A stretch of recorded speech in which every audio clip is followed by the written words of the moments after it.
মোদি যখন আগের বার এলো তখন তো অপারেশন সিঁদুর নিয়ে অনেক কিছু বললো, এখনো জঙ্গিরা ধরা পড়লো না, আবার আসছে।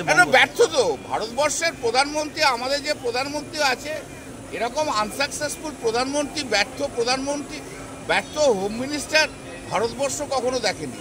এরা শুধু কথা বলে, কাজ করে না কিছু।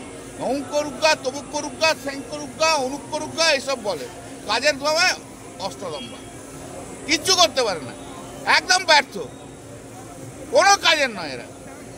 ওদের একটা প্রশ্ন করুন, ও আবার তো 31 জন না কজন মারা গেছে, এই নরেন্দ্র মোদীর পাপে এত মানুষ মারা যাচ্ছে। চলো, 26-এ কি 260 হবে? দেখো ভাই, বিজেপি বিরোধী দলনেতা হবে না এইটুকু আমি জানি।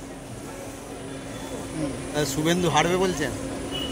বিজেপি শুভেন্দু বিরোধী দলনেতা হবে না, কেউ বিরোধী দলনেতা হবে না, মানে বিরোধী দলের তকমা থাকবে না।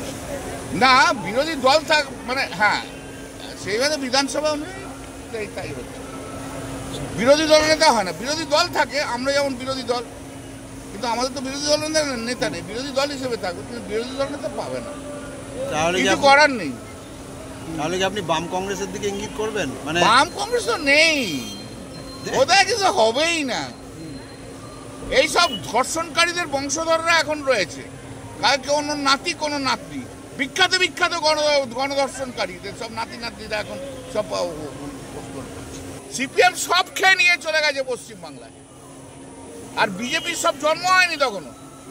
মোদী এসে কি বলবে? নরেন্দ্র মোদী যদি সিপিএম জমানায় এখানে আসতো বলতো তাহলে বুঝতে পারতাম। নরেন্দ্র মোদী তো এখানে আসছে যখন তো পশ্চিমবাংলায় গণতন্ত্র আছে। পশ্চিমবাংলায় যখন গণতন্ত্র ছিল না তখন নরেন্দ্র মোদীর হিম্মত হয়নি পশ্চিমবাংলায় আসার, অমিত শাহের হিম্মত হয়নি পশ্চিমবাংলায় আসার সিপিএম এর বিরুদ্ধে লড়াই করার জন্য। এসব সুখের দিনে সব আসছে, ও মোদী আসুক আর যোগী আসুক, হবে না কিছুই। একটু বড় বড় কথা বলবে, কিছুই হবে না। এখানে মমতা ব্যানার্জি ছাড়া কোনো জায়গা নেই। আর এই যে সবচেয়ে বেশি রেপ কোথায় হচ্ছে ভাই, তোমরা তো দেখাবে না। সবচেয়ে বেশি রেপ তো উত্তরপ্রদেশে হচ্ছে, সবচেয়ে বেশি রেপ তো দিল্লিতে হচ্ছে। প্রতিদিন গড়ে দিল্লিতে 4টে করে রেপ হয়। নরেন্দ্র মোদী কি করে? অমিত শাহ কি করে? ডেলি উত্তরপ্রদেশে 3-4টে করে রেপ হচ্ছে, গণধর্ষণ হচ্ছে। উত্তরপ্রদেশে গণধর্ষণ করে, একজন মহিলাকে গণধর্ষণ করে তারা জেলে গেল, 10 দিনের মধ্যে বেল পেয়ে গেল। সে বেল পাওয়া যাওয়ার পর আসছে। আমি শুনছিলাম যে দীপশিতা ধর নাকি বড় বড় কথা বলছে আমার বিরুদ্ধে। তা বলুন ম্যাডাম, কোনো অসুবিধা নেই ম্যাডাম, হেরে গেছেন, জামানত বাজেয়াপ্ত হয়ে গেছে, গায়ে তো জ্বালা আছে, তো এত বড় বড় যে কথা বলছেন ম্যাডাম। কানাইপুরে যে ডিফেন্ড ডাম মহিলাটা রেপ হলো তখন তো একবার এলেন না,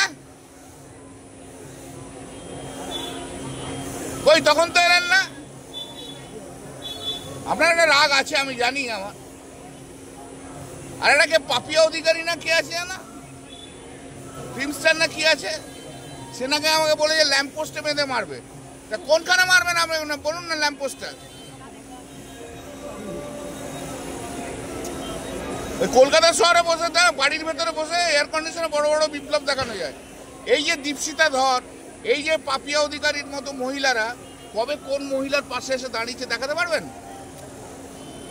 দুস্থ কোন মহিলার পাশে এসে দাঁড়িয়েছে?